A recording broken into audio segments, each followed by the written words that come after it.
তো গাইস কী খাচ্ছি বলো তো, তোমরা দেখে বলো এটা কী খাচ্ছি। এ দেখো, ভালো করে দেখে বলো, খাবে? দারুণ লাগে খেতে। তো আজকে আমার এটাই খাবার আর এটাই খাচ্ছি।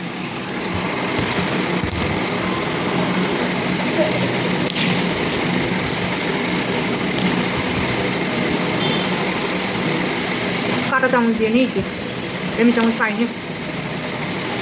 ওঠে বেরিয়ে যাচ্ছে ঢাকা দিয়ে।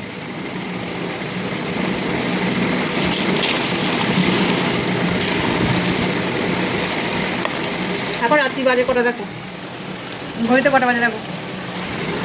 আর এমনি এটা এটা খাচ্ছি এখন রাত্রিবেলা।